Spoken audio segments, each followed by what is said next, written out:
Hi friends, MD Vegan with a carob pudding today, and I begin with my favorite, so far, favorite live pudding texture when I blend bananas and avocados. Here I have a nice large avocado, super ripe. Also some little dots here, but that doesn't matter. I taste it, it tastes delicious, but I have to eat it right now. When you have these dots here, the sign is that is very short. It turns over and the whole avocado is finished. But this is still very good, and fortunately, and I have here 4 or 5 bananas, also very ripe. And when I blend these avocados and bananas, I get a pretty similar pudding texture, like in the cooked pudding from former times, when I oftentimes had the pudding with my mother or our grandmother. They all made wonderful puddings. So that's pretty close, but I cannot begin with avocado and banana because then the rest of the ingredients will not be blending so easily. So I have to put in cashews. I tried it before, and for the carob pudding to be really delicious, I need some cashew nuts, for example, yeah, for the texture and for the flavor, both. It makes a big difference. So I begin with my bananas and the cashews. That's making sure that it's all blended into a nice texture. Sometimes it's very important what comes in first and what last. So here the avocado would make it too thick and creamy to get a nice blending with the cashews. So first cashews and bananas, more bananas of course, small amount of cashews to make it nice. Let's see how it works.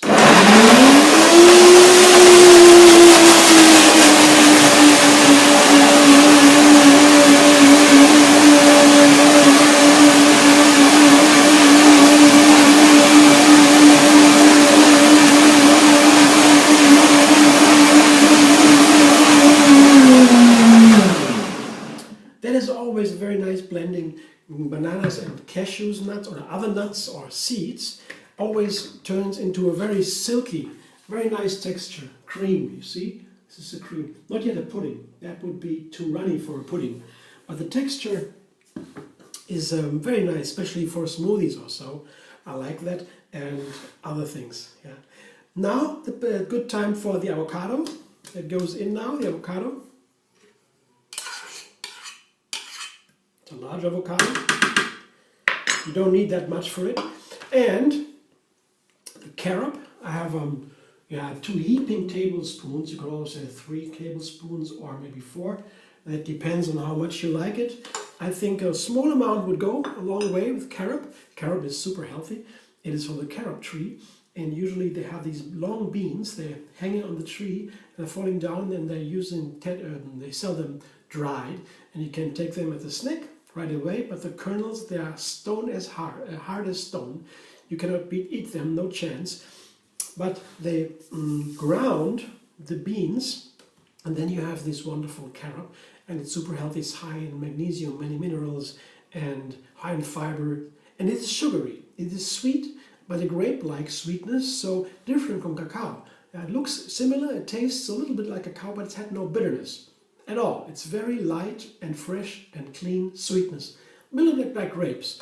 So that's a difference. So I put some of cinnamon to make it a little bit more, give it a little more character, yeah, into the carob. Cinnamon is very nice with both carob and cacao, but especially here in this recipe, the sweetness comes only from the bananas and from the carob.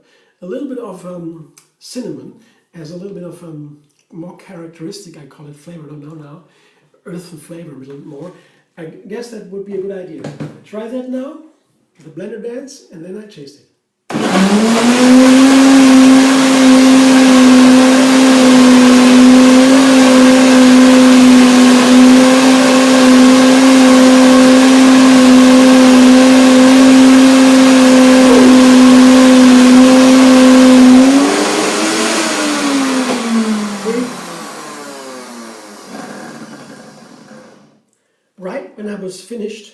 at the same moment, the blades began to run free. That means the blending is over, and because there is a little air bulb above the blades then, and it keeps the blades from really blending what's inside the blender.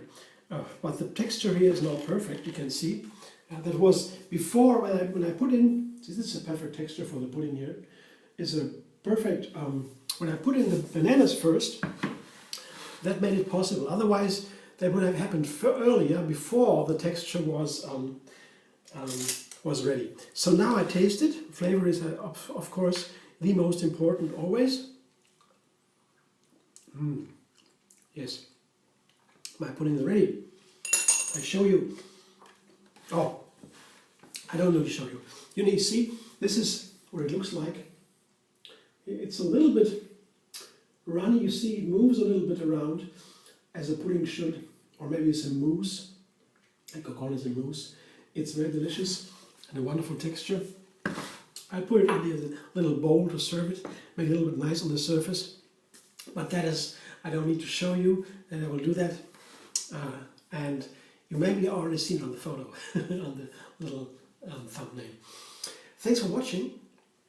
I'm glad maybe you like it. Would be glad if you also give me a thumbs up when you like it.